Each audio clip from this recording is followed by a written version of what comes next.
Hello everyone and welcome to this new Dota Underlords video. So, the Outlanders update, the long anticipated one, is finally out. So, I wasn't quite prepared for it. I thought, even though the one in Dota 2 was due to come out on Tuesday, I thought the one in Underlords would come out slightly later, but turns out this wasn't the case, and here we are. As you can see right here, this really fancy page here depicts a newspaper sheet. The early bird. Apparently, this guy writes it, the baby Tokoyami, who also is responsible for jail and I guess everything else. I'm pretty sure he's also responsible for the tutorial for the game. Yeah, so your daily source of news and criminal opportunities in White Spire. Outlanders invade White Spire. So yeah, this the biggest thing this update did was add. Well, there are multiple biggest things, but anyway, so they added 5 new heroes and a new alliance. So these two depicted here are an especially big deal because they weren't in Dota 2. They were just added to both Dota 2 and Underlords simultaneously. So no one has any idea how to play them.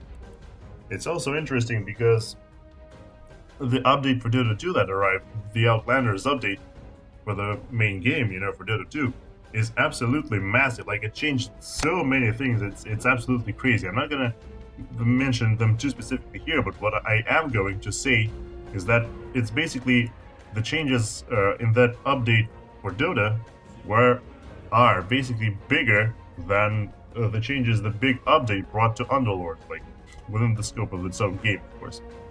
So a shotgun-toting Keen and her enigmatic companion paid a violent visit to the White Spire bakery Tuesday morning, resulting in 3 deaths and a shortage of apple fritters. Okay, that's interesting. So yeah, this hero here is called Snapfire, this one's called Void Spirit. Body found illegally strangled, chicken-related crimes on the rise, all this cool fluff. But here we go. I'll talk about that thing above there later. So, Snapfire is a tiny keen grandma riding a lizard, and she wields a whole lot of guns. Right here you can see she has a freaking shotgun in her hand. It's actually a shotgun, like it does like scatter shotgun blasts. And right here she has a freaking flak cannon or something like that. Like, seriously, a freaking military grade artillery right here. And she rides this really cute, I think it's called Dragon Toad or something like that, named Mortimer, who can spit fire at enemies, so yeah. Oh, and also she loves to bake cookies, but that only happens in Dota 2. She doesn't have any cookies in this game. Just doesn't feel like it, I guess. Maybe she isn't quite settled in yet, but I think she also carries part of her bakery on her person, or on the dragon, but whatever. So, all scatter blasts, Snapfire radius her shotgun, blasting enemies within her range and slowing their attack speed, yeah.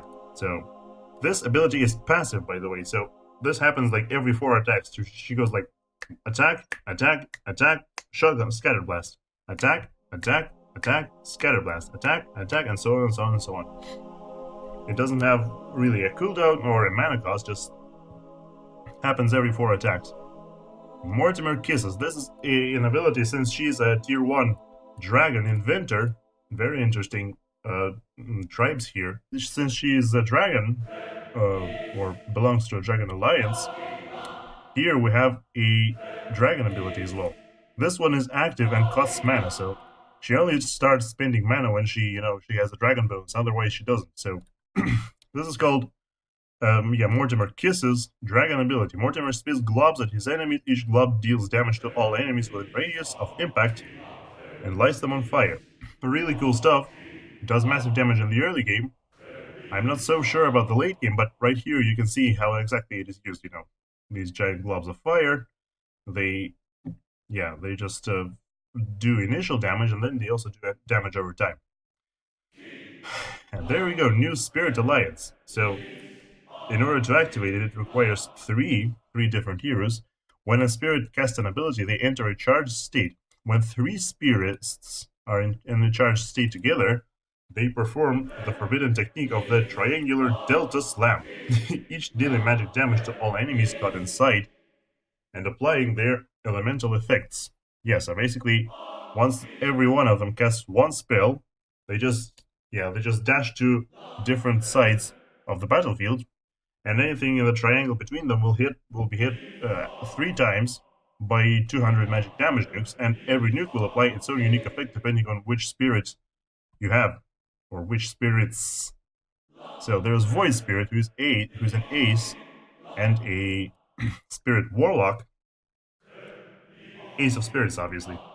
So his main irregular ability is called Dissimulate. You can see it right there. He just creates these like weird puddles on the ground, and then he jumps into them, and then he can emerge out of any puddle he chooses to. Which, of course, controlled by AI, you really have no idea where he is actually going to emerge. But anyway, so yeah, Dissimulate. After a few seconds, he uses one of the portals to reduce armor and deal damage to nearby enemies. Yeah, pretty simple stuff. Yeah, and his elemental ability, which he does with the Delta Slam, is called Void Elemental. When Void Spirit executes a Delta Slam, he breaks affected enemy units for several seconds. Yeah, so you can now kind of guess what they meant by applying their elemental effect. Each spirit applies a unique effect when they do a Delta Slam. As you can see right here, there you had 3 different heroes, and when the Delta Slam happened, they all had 3 different colors, like purple, blue, red. You can see it right there. Yeah. So yeah, coming to Underlords Storm Spirit, a tier 2 Spirit Mage.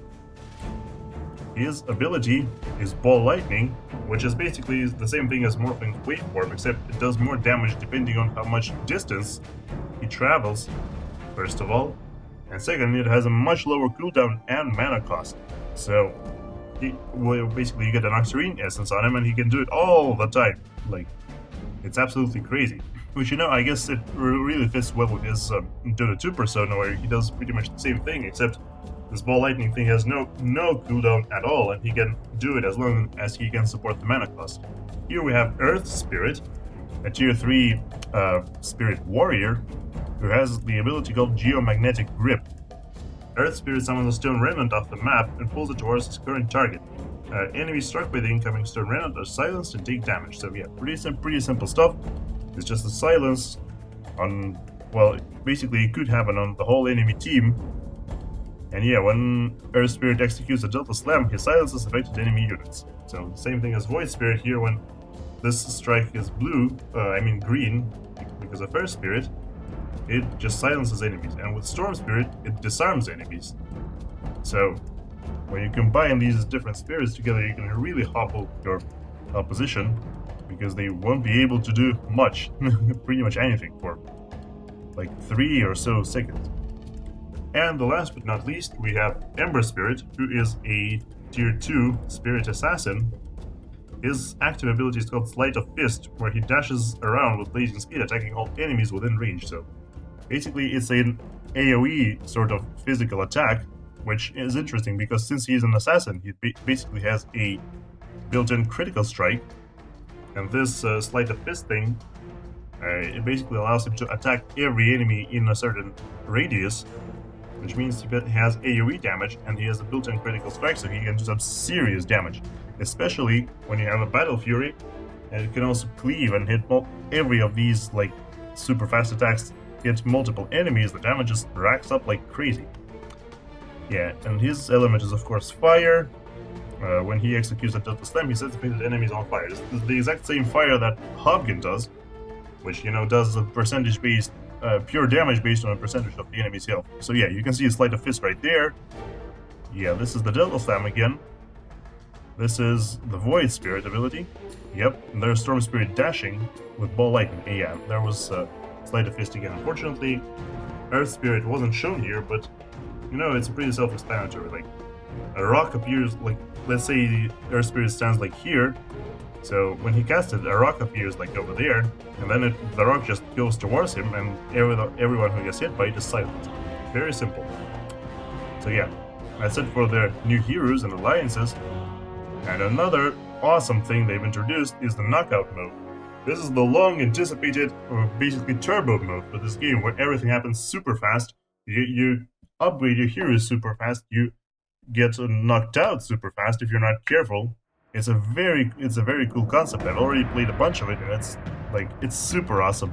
It's a breath of fresh air because it lasts, has such a short duration. Basically, like 10 rounds or like, 15 minutes is long in terms of this game. So cool things that here you might not see.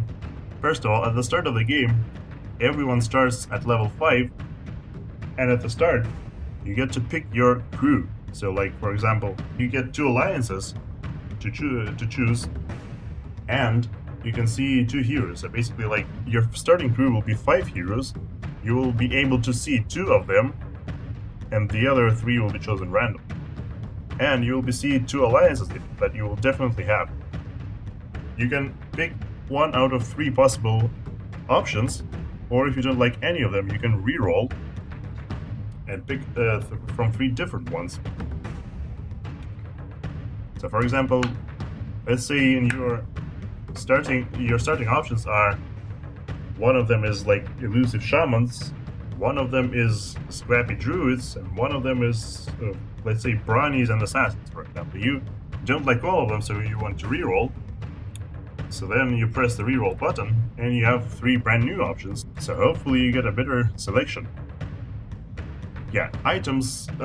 Your hero levels up automatically. You can't level up manually. Instead, your hero levels up automatically your Underlord levels up automatically every other round. So you start at level 5, then at round 2, you level up to 6, then at round 4, you level up to 7, and so on and so on and so on. Yeah, so like at round 10, you level up to 10. I'm pretty sure. Yeah, and the most important thing is that when you lose, you don't exactly lose health. Every player has 4 hearts, and every loss removes 1 heart. So when your hearts reach 0, you don't have any more. You just get knocked out. So it doesn't matter how big a loss is, as long as it's a loss, you are going to lose 1 heart. And if you lose 4 times, you're knocked out. 4 strikes and you're out. 4 lives instead of health, and an initial crew of heroes to start with, you'll be KOing your enemies in no time flat. Yeah, or they will be KOing you, most likely. Here are the actual patch notes. The Outlanders and the Spirit Alliance, like we've already explained, knockout mode. Yeah. So yeah, right now, like they said right here, we are starting with knockout casual and will soon be adding ranked. So you'll soon be able to play ranked mode with this in this super fast-paced new action. And that's really cool, I dare say. But there is also the fact that the balance is right now is kind of shaky, to say the least. It's really hard to figure stuff out. It's completely different from what you have in normal Underlords. One important thing I didn't mention is that it's a lot easier to upgrade your units to 2 stars and 3 stars. Because to upgrade a unit, you need 2 copies of the lower level unit instead of 3. So for example, you have, if you have 2 1-star, let's say, tinies or pudges or whatever, anything pretty much. If you have 2 1-stars, they are, boom, upgraded into a 2-star. And if you have 2 2-stars of the same unit, boom, they are upgraded into a 3-star. So yeah, there's a lot more 3-stars flying around, so any build that relies on 3 stars can potentially be a lot stronger due to this. But so far I love it, but I am not entirely sure if ranked mode for this type of game is viable. But we shall see. New player experience, apparently there is a tutorial, which I in particular did not see, because this only shows up for players who have played less than 3 games. So yeah, I didn't see it, but if you're new to Underlords, you might want to consider checking it out, because right now there's going to be a tutorial that could potentially bring you up to speed. It's not like super awesome from what I've gathered, but it's definitely a start. It's a good start. There are plenty of other guys on YouTube, of course. I'm planning to make one of my own, but for now, you're just gonna have to stick to this one. Significant design pass to both PC and mobile UI. Yeah, the UI has been altered in both, like it says here, in both PC and mobile. I hear a lot of people saying good things about it. I'm not sure, I haven't tried mobile myself yet, but on the PC, they don't actually feel that significant. But I dare say they're definitely an improvement still. So yeah, added many more 2-star and 3-star visual upgrades. Yeah, the heroes look a lot cooler when they get upgraded. So yeah, Knockout, Earth Spirit, Ember Spirit, Legion Commander. Yeah, Legion Commander also got a Spirit ability, since she can also benefit from the Spirit Alliance. When Legion Commander executes a Delta Slam as part of the Spirit Alliance, she deals double damage. So yeah, basically no effect applied, just a bit more damage there. Snapfire, yeah, same thing. Storm Spirit, Void Spirit, Weaver, yeah. Weaver is now a scrappy elusive insect, so if you're looking to complete scrappies, you might throw in a Weaver. Maybe it could enable some sort of a, let's say, scrappy insect build or a scrappy elusive build. It's not entirely clear right now, but it seems like they just want to make Weaver a jack of all trades, so it fits into a lot of compositions, but for now, I'm not entirely sure those compositions actually exist. Yeah, so Aegis of the Immortal, disable the knockout, because it basically gives you an extra life, which is huge. It increases your life total by 25%, you know, that's really overpowered. Desperate measures, of course, because you're gonna be missing huge percentages of your health extremely quickly. Embarrassment of riches, because there aren't that many items, and you know, I guess they thought it would also be too overpowered. Champion, fixed the bug with champions not getting credit for all alliances, which means, you know, they actually now gain health even from the alliances that don't directly affect them, such as Heartless or Mages. Before, those alliances wouldn't give your Legion Commander a, you know, bonus health and damage, and now they do. To coincide with that, the health and damage bonus has been reduced from 10 to 8%, but at least in the early game, this makes Legion Commander stronger. I am going to record some games soon. Probably gonna start with knockout mode, since it's the new thing. And then after that, yeah, I think I'll record some ranked games as well. I mean, I don't think, I will definitely do it, so definitely stay tuned for that. If you're enjoying what you're seeing here, consider liking, sharing, and subscribing, because like I said, more videos definitely coming soon. And yeah, but that's gonna be it for this video, and I'm gonna see you in the next one. So while I haven't made anything yet, go play it yourself and enjoy the game. Goodbye and take care, everybody.